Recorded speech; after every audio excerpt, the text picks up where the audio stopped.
Imagine a company so powerful that it could shape the infrastructure of an entire continent. This was Odebrecht, a Brazilian construction company founded in 1944 by Norberto Odebrecht. Over the decades, Odebrecht grew to become one of the largest and most influential construction companies in Latin America, responsible for building highways, dams, airports, and other major projects.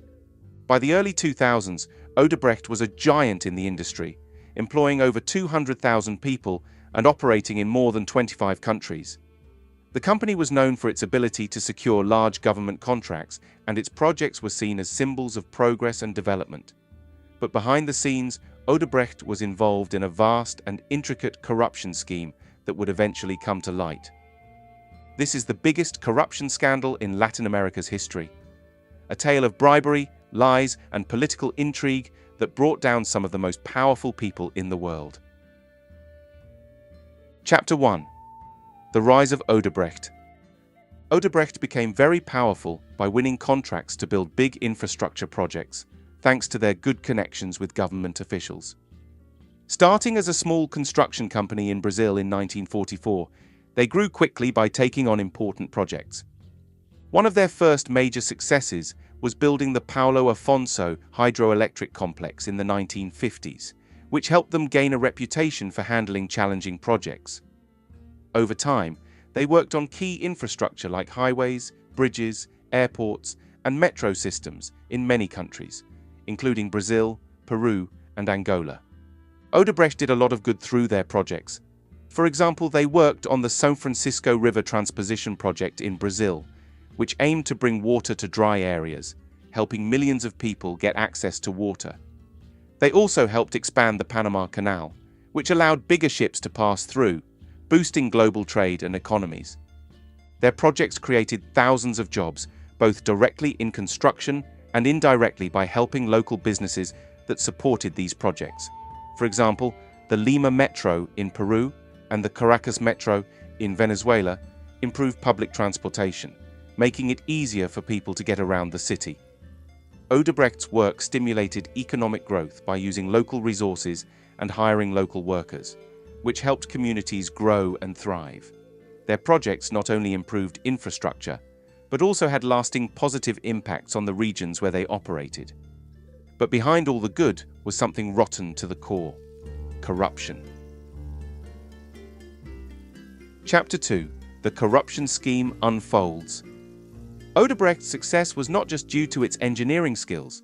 The company had a secret weapon, a complex system of bribery and corruption that made sure it won valuable contracts. This system involved paying off politicians, government officials, and business leaders to secure contracts and favorable treatment. Odebrecht set up a special department known as the Department of Structured Operations to handle the bribes. This department operated like a well-oiled machine, using coded language and secret communication channels to coordinate the payments. The bribes were often funneled through offshore accounts and shell companies to avoid detection. The scale of the corruption was staggering. Between 2001 and 2016, Odebrecht paid around $788 million in bribes to secure contracts in countries across Latin America, including Brazil, Argentina, Colombia, Mexico, Peru, and Venezuela. These bribes helped Odebrecht win contracts worth billions of dollars. Chapter 3. The scandal breaks. The first cracks in Odebrecht's facade appeared in Brazil. In 2014, Brazilian authorities launched Operation Car Wash, an investigation into corruption at the state-controlled oil company Petrobras.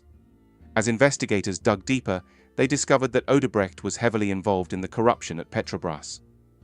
Operation Car Wash started as a small investigation into money laundering at a car wash in Brasilia, but quickly expanded to uncover massive networks of corruption involving top politicians and business executives.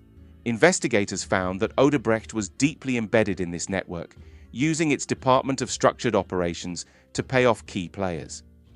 In 2015, Marcelo Odebrecht, the company's CEO and the grandson of the founder, was arrested. His arrest was a turning point in the investigation. Faced with overwhelming evidence, Odebrecht executives began to cooperate with authorities, revealing the full extent of the company's bribery scheme. The revelations were explosive. Odebrecht executives admitted to paying bribes in numerous countries to secure contracts. They provided detailed accounts of how the bribes were paid, who received them, and how the money was laundered. The scandal quickly spread beyond Brazil, implicating politicians and business leaders across Latin America. Chapter 4. The Fallout. The fallout from the Odebrecht scandal was enormous. In Brazil, many politicians and business leaders were implicated, including former presidents Luiz Inácio Lula da Silva and Dilma Rousseff. Lula was convicted of corruption and money laundering, although his conviction was later overturned. In Peru, the scandal brought down multiple presidents. Former President Alan Garcia committed suicide in 2019 as police arrived to arrest him. Another former president, Alejandro Toledo, was arrested in the United States and faced extradition to Peru on corruption charges. Pedro Pablo Kuczynski resigned from the presidency in 2018 due to allegations of his involvement in the scandal. In Colombia, Odebrecht admitted to paying $11 million in bribes to secure contracts. This led to arrests and resignations of high-ranking officials and businessmen, as authorities uncovered a network of collusion between Odebrecht and local politicians. In Mexico, the scandal focused on Emilio Lozoya, the former head of the state oil company Pemex. Lozoya was accused of receiving millions in bribes from Odebrecht in exchange for contracts. He was arrested in Spain and extradited to Mexico to face charges, leading to further investigations involving more high-ranking officials and businessmen. The scandal also had major effects in other countries like Argentina, Venezuela, Ecuador, and the Dominican Republic. Overall, Odebrecht admitted to paying bribes in 12 countries, causing waves of investigations, trials, and political upheaval. Chapter 5. Legal consequences. The legal consequences for Odebrecht were very serious. In December 2016, the company agreed to pay $3.5 billion in fines to authorities in the United States, Brazil, and Switzerland. This was the largest fine ever for corruption. As part of the settlement, Odebrecht had to fully cooperate with ongoing investigations and make significant changes to prevent future corruption. Marcelo Odebrecht, the company's CEO, was sentenced to 19 years in prison for his role in the scandal. Other top executives also faced long prison sentences.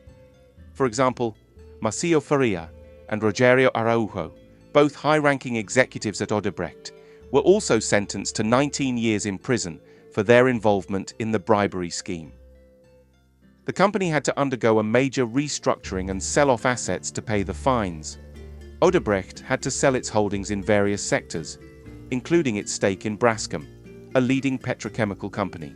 This restructuring was needed to keep the company afloat while following the terms of the settlement. Chapter 6. The Reforms. After the scandal, many Latin American countries made changes to fight corruption. Brazil, in particular, made big changes to its legal and regulatory systems. Operation Car Wash, the investigation that revealed the Odebrecht scandal, continued to uncover corruption at high levels of government and business. Other countries also took action. Peru set up a new anti-corruption court and added measures to make public procurement more transparent. Colombia passed new laws to better oversee public contracts. Mexico created a new anti-corruption system to improve coordination among government agencies. Even though progress has been made in fighting corruption, the battle is not over. The Odebrecht scandal showed how deeply corruption is rooted in Latin America, but it also showed the strength and determination of those fighting against it. Many countries still face challenges in tackling corruption. Sometimes, powerful interests and political opposition slow down progress. However, increased awareness and public demand for accountability have made it harder for corrupt practices to go unnoticed. International organizations and governments are working together to strengthen anti-corruption efforts. They are implementing programs to improve transparency, enforce the law, and support groups that monitor and report corruption across the region. From a small construction company to the largest corruption scandal in Latin America, the story of Odebrecht is one that has left a massive mark on history. What do you think? Let me know in the comments. If you found this video interesting, don't forget to like and subscribe for more like this.